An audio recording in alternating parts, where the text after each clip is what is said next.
ध्यानं करोमि ते देवी ब्रह्मचारिण्यनुत्तमे। ज्ञानं देहि तपो मूर्ते, भुक्ति मुक्ति प्रदेहि में। जय मां ब्रह्मचारिणी। आज नवरात्रि का दूसरा दिन है।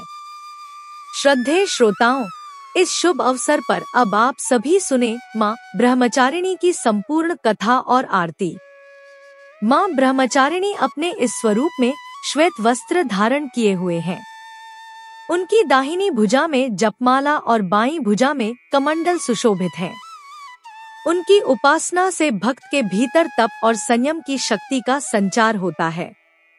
मां ब्रह्मचारिणी हमें यह संदेश देती हैं कि परिश्रम और साधना से ही सफलता प्राप्त होती है। भगवान शिव को पति रूप में पाने के लिए मां ब्रह्मचारिणी ने कठोर तपस्या की थी। शिव पुराण में वर्णन मिलता है कि भगवान ब्रह्मा के आदेशानुसार देवी पार्वती ने भगवान शंकर को पति रूप में प्राप्त करने हेतु कठिन तप किया। महर्षि नारद ने उन्हें पंचाक्षर मंत्र नमः शिवाय की दीक्षा दी। मंत्र ग्रहण कर देवी पार्वती अपनी सखियों संग तपोवन में चली गईं और कठोर तपस्या में लीन हो गईं।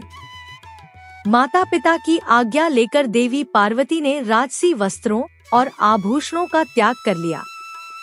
उन्होंने मूंज की मेखला धारण की, वल्कल वस्त्र पहन लिए और गले का हार त्याग कर मृगचर्म धारण कर लिया। तत्पश्चात वे गंगावतरण नामक पवित्र स्थान पर एक वेदी बनाकर तपस्या में बैठ गईं। मां ने अपने मन और सभी इंद्रियों को नियंत्रित कर कठिन साधना आरंभ की। ग्रीष्म ऋतु में वे चारों ओर अग्नि जलाकर मध्य में बैठीं और सूर्य की प्रचंड गर्मी को सहन करती रहीं।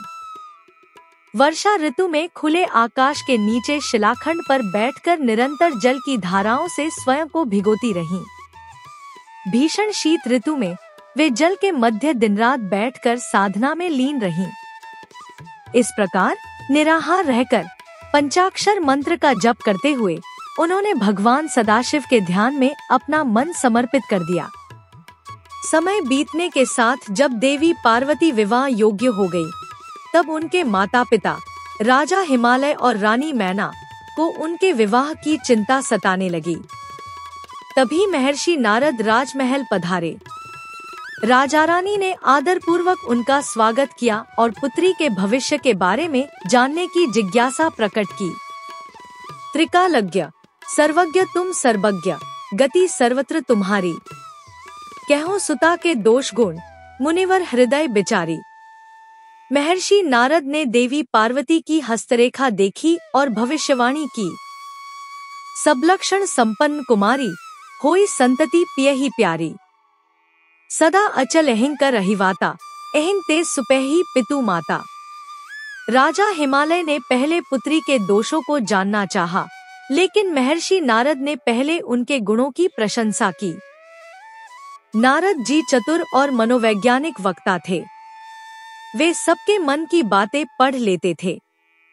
इसलिए उन्होंने देवी पार्वती के माता पिता से उनके दिव्य गुणों की चर्चा की। सुनिए, अब कुछ अवगुण भी सुन लीजिए। नारद जी बोले, आपकी पुत्री तो सर्वगुण संपन्न है, लेकिन उनके भावी पति जटाजूटधारी, दिगंबर और अमंगल वेशधारी होंगे। यह सुनकर देवी पार्वती के माता पिता उदास हो गए, लेकिन देवी पार्वती मन ही मन अत्यंत प्रसन्न थी। नारद जी ने माता पिता को समझाया कि जिन दोषों का वर्णन उन्होंने किया है, वे सभी भगवान शिव में हैं। लेकिन यदि पार्वती जी का विवाह भगवान शंकर से हो गया, तो यही तथाकथित दोष उनके लिए गुण बन जाएंगे। अंत में नारद जी ने स्पष्ट कह दिया कि शिव जी को छोड़कर इस संसार में आपकी पुत्री के योग्य कोई दूसरा वर नहीं है। किंतु शिव जी यद्यपि आशुतोष हैं, फिर भी उन्हें प्रसन्न करना कठिन है। वे कठोर तपस्या से ही प्रसन्न होते हैं। उन्हें प्राप्त करने का एकमात्र उपाय है कि देवी पार्वती वन में जाकर घोर तपस्या करें। नारद जी की प्रेरणा से माता पिता की आज्ञा लेकर देवी पार्वती हिमालय के घने वन में कठोर तपस्या के लिए चली गईं। पार्वती जी की तपस्या में शिव को प्राप्त करने की प्रबल इच्छा थी। उन्होंने भगवान शिव के चरणों का ध्यान करते हुए सभी सांसारिक सुखों का त्याग कर दिया। उनके शिव प्रेम के कारण अब उन्हें अपने शरीर का भी ध्यान नहीं रहा।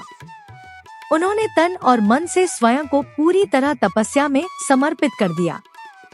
1000 वर्षों तक केवल मूल और फल का आहार किया। 100 वर्षों तक केवल शाक पर निर्वाह किया। कुछ समय तक केवल जल और वायु पर जीवन यापन किया। आखिर में वृक्ष से गिरी सूखी बेलपत्तियां खाकर 3000 वर्षों तक तपस्या की। जब उन्होंने सूखी पत्तियां भी त्याग दी, तब उनका नाम अपर्णा पड़ा। देवी पार्वती की इस कठोर तपस्या को देखकर आकाशवाणी हुई, हे देवी, तुम्हारे मनोरथ पूर्ण हो चुके हैं। अब तपस्या छोड़कर अपने घर लौट जाओ। भगवान शंकर शीघ्र ही तुमसे मिलने आएंगे। इसके बाद भगवान शिव स्वयं प्रकट हुए और उनकी तपस्या से प्रसन्न होकर उन्हें पत्नी रूप में स्वीकार करने का वचन दिया। कठोर तपस्या और सांसारिक सुखों के परित्याग के कारण ही माँ के इस स्वरूप की पूजा की जाती है। माँ ब्रह्मचारिणी की पूजा से सभी प्रकार के सुख समृद्धि की प्राप्ति होती है और सभी मनोरथ पूर्ण हो जाते हैं। प्रेम से बोलिए, ब्रह्मचारिणी माता की जय। प्रिय श्रोताओं, आप सुनिए श्री महिषासुर मर्दिनी स्तोत्र का हिंदी अनुवाद। हे हिमालय राज की पुत्री, हे गिरिजा देवी, संपूर्ण विश्व को आनंदित करने वाली माता, आप नंदी गणों द्वारा पूजित हैं। गिरिश्रेष्ठ विंध्याचल के शिखर पर निवास करने वाली हैं। अपनी दिव्य लीलाओं से भगवान श्री विष्णु को प्रसन्न करने वाली, महिषासुर का वध करने वाली भगवती, अपने केशों की लटाओं से आकर्षण उत्पन्न करने वाली पर्वतराज की पुत्री, आपकी जय हो, जय हो, जय हो।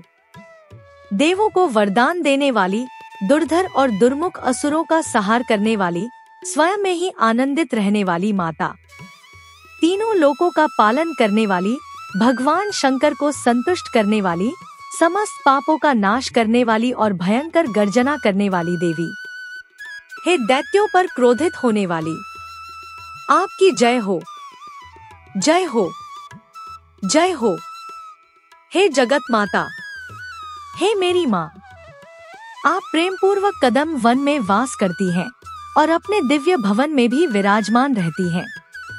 मधु और कैटब का संहार करने वाली, महिषासुर का नाश करने वाली, सदा युद्ध में संलग्न रहने वाली देवी, हे महिषासुर मर्दिनी, अपने केशों की लटाओं से आकर्षण उत्पन्न करने वाली पर्वतराज की पुत्री, आपकी जय हो, जय हो, जय हो। शत्रुओं के विशाल हाथियों की सूंड काटने वाली और उनके शरीर को टुकड़े टुकड़े कर देने वाली माता, जिनके शस्त्रों की प्रहार से शत्रुओं के सिर अलग अलग टुकड़ों में विभाजित हो जाते हैं। अपनी शक्तिशाली भुजाओं के अस्त्रों से चंड और मुंड के शीशों का संहार करने वाली देवी, हे महिषासुर मर्दिनी, अपने केशों की लटाओं से आकर्षण उत्पन्न करने वाली पर्वतराज की पुत्री, आपकी जय हो, जय हो, जय हो। रणभूमि में मदान शत्रुओं का संहार करने वाली, अजर विनाशी शक्तियों को धारण करने वाली माता, प्रमथनाथ अर्थात भगवान शिव की चतुराई को पहचानकर उन्हें अपना दूत बनाने वाली, दुराचारी और कुत्सित विचारों वाले दैत्यों के कूटनीतिक प्रस्तावों का अंत करने वाली देवी, हे महिषासुर मर्दिनी, अपने केशों की लटाओं से आकर्षण उत्पन्न करने वाली पर्वतराज की पुत्री, आपकी जय हो, जय हो, जय हो।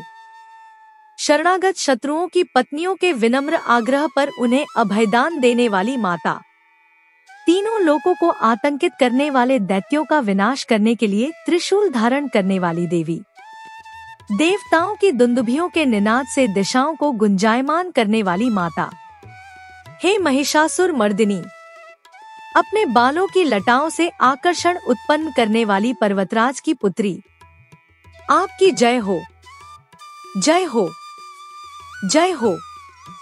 सिर्फ अपनी हुंकार से ही धूम्रलोचन राक्षस को धुएं की भांति भस्म करने वाली माता। युद्ध में क्रोधित होकर रक्तबीज के रक्त से उत्पन्न अन्य रक्तबीजों का संहार कर उन्हें निगलने वाली देवी। शुंभ और निशुंभ दैत्यों की बलि से भगवान शिव और भूत प्रेतों को तृप्त करने वाली। हे महिषासुर मर्दिनी, अपने बालों की लटाओं से आकर्षण उत्पन्न करने वाली पर्वतराज की पुत्री, आपकी जय हो, जय हो, जय हो। युद्ध भूमि में जिनके कंगन धनुष के समान चमकते हैं, जिनके स्वर्णिम बाण शत्रुओं को भेद कर रक्तरंजित कर देते हैं और उनकी चीखें गूंज उठती हैं। चारों प्रकार की सेनाओं, हाथी, घोड़े, पैदल और रथ का संहार करने वाली माता। अनेक प्रकार की ध्वनियों से रणक्षेत्र को गुंजायमान करने वाले बटुकों को उत्पन्न करने वाली देवी। हे महिषासुर मर्दिनी, अपने केशों की लटाओं से आकर्षण उत्पन्न करने वाली पर्वतराज की पुत्री, आपकी जय हो, जय हो, जय हो।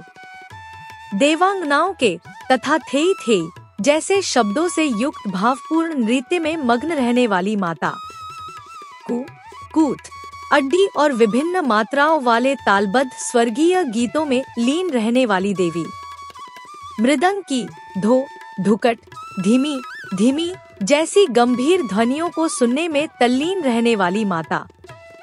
हे महिषासुर मर्दिनी, अपने बालों की लटाओं से आकर्षण उत्पन्न करने वाली पर्वतराज की पुत्री, आपकी जय हो, जय हो, जय हो।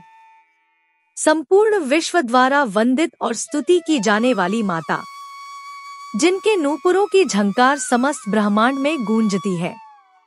हे महिषासुर मर्दिनी, अपने बालों की लटाओं से आकर्षण उत्पन्न करने वाली पर्वतराज की पुत्री, आपकी जय हो, जय हो, जय हो।